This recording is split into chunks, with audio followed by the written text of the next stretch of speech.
What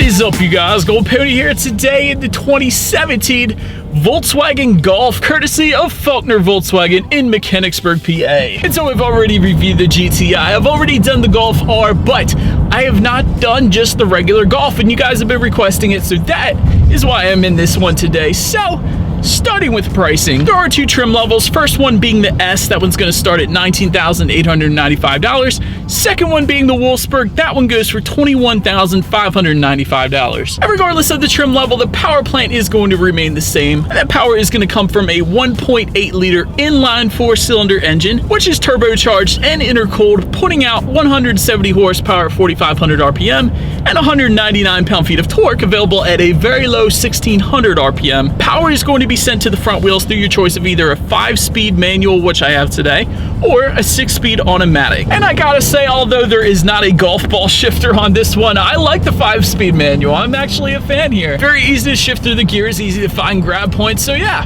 this one is definitely working for me. But as far as miles per gallon goes, if you do have the 5-speed manual, that's gonna come in at 25 in the city, 36 on the highway, and then if you go with the automatic, that highway number is just gonna drop by 1 to 35 on the highway. Either way, this one is going to take regular unleaded fuel to save you a little extra money. That's always nice. And as far as braking goes, either trim level is going to come with 4-wheel disc brakes. And as far as visibility goes, I have what I consider to be a humongous rear window back there. So, especially with this being a smaller car, there are no issues with visibility, at least for me. But now, since I have not done it yet, let me do a quick little acceleration in the Golf here and see how quickly this turbocharged 4-cylinder can get me up to speed.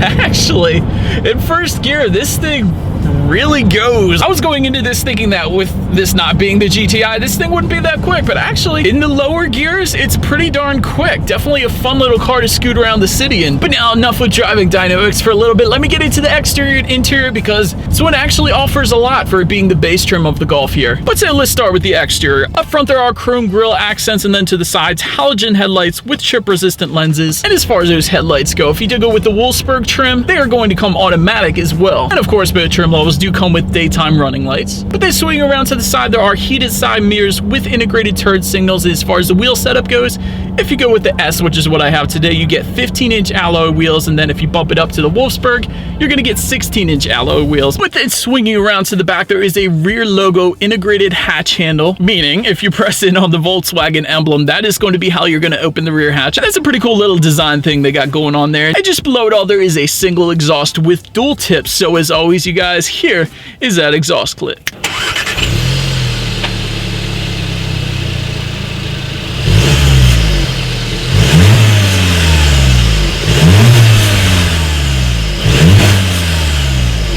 Since we're around back, cargo capacity is going to come in at 22.8 cubic feet. In case that was not enough, of course, those rear seats do fold down for a ton of added space if you needed it. But then moving up to those back seats, rear legroom is going to come in at 35.6 inches. So for reference, I'm an even 6 feet tall. This is how much space I had going on back there. And even in the Golf S that I have today, there is a fold-down rear armrest with 2 cup holders within that as well. So that is also pretty cool. And those rear passengers also have ventilation coming out of the front armrest. That is always nice, because on hot days, if you don't have that, sometimes takes a little while for the air conditioning to get back there, but that is definitely not the case today, because it is freezing here in Pennsylvania. Moving on to the front seats, there are 8-way power adjustable front seats with lumbar support for the Wolfsburg trim. And on the S trim I have today here, there is a power reclining seat, but for the most part, everything else is going to be manual, which is fine. You don't adjust the seat all that often anyways. And these seats actually are quite comfortable. I will say that that was the first thing I noticed when I got in here. They are pretty comfortable. They do come in a cloth finish, but if you go with the Wolfsburg trim, you're going to get a leatherette finish, and those seats are going to be heated as well. And as far as the steering wheel goes, they all do come with a flat bottom. That's pretty nice, and they do come tilt and telescoping for both trims, so between the seats and the steering wheel,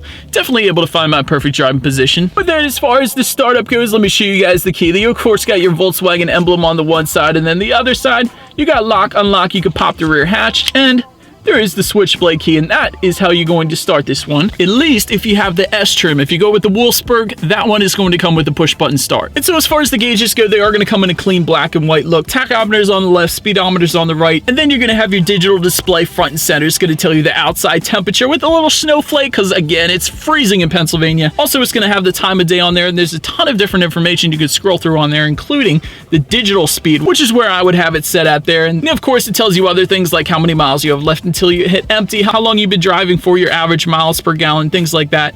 But also, you can set that to display a compass. You could check out your audio information up there, Bluetooth information. You can check out when your next oil change is going to be. That's always nice. But like I said, for now, I'm just going to leave it on the digital speed. I like that. As far as overall interior quality goes, if you're looking for a power sunroof, you're going to want the Wolfsburg trim. You also have a sunglass holder up top here. And I gotta say, there's a good bit of hard touch plastics here, but I do like the color scheme they got going on. There's a dark color up top, there's an aluminum trim in the middle there above the glove box, and then everything else in the vehicle is a light color, which I think complements the black exterior pretty nicely. But then front and center of it all, there is a 6.5-inch color touchscreen display, and this is the part that really makes the car for me. Reason being, of course, you have Bluetooth connectivity and audio streaming, that's always nice, but this one also has Volkswagen CarNet App Connect, meaning you have access to Apple CarPlay and Android Auto, meaning even if you have the Golf S here like I do today, you have navigation, because once you get your smartphone hooked up to the car, it's going to display Google Maps through this screen, because that's what those apps do. So that's pretty cool. You can also like and dislike your Pandora songs on this screen as well, again through Android Auto or Apple CarPlay. But if you didn't want to use that, or if you didn't have a smartphone, that's fine. You also got all your radio settings on here as well. As far as that audio system goes, for either trim, you are going to get an 8-speaker audio system. So as always, let me check out the audio system here. We'll see what we got on the radio and test out the clarity and all that stuff. So here we go.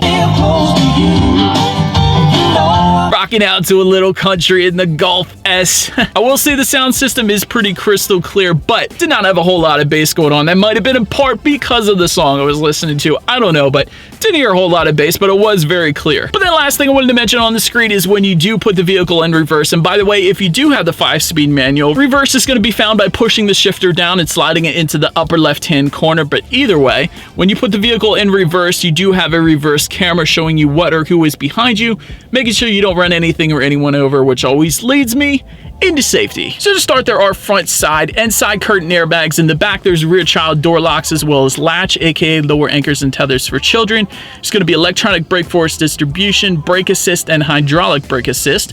Then there's a tire pressure monitoring system, a blind spot monitor, and autonomous emergency braking. So the car is going to recognize when there's a vehicle stopped in front of you and help you apply the brakes quicker so you don't go hitting anybody. That's always nice. And so, but anyways, that is about it for this one, you guys. Thank you so much for watching. Be sure to like the video and subscribe.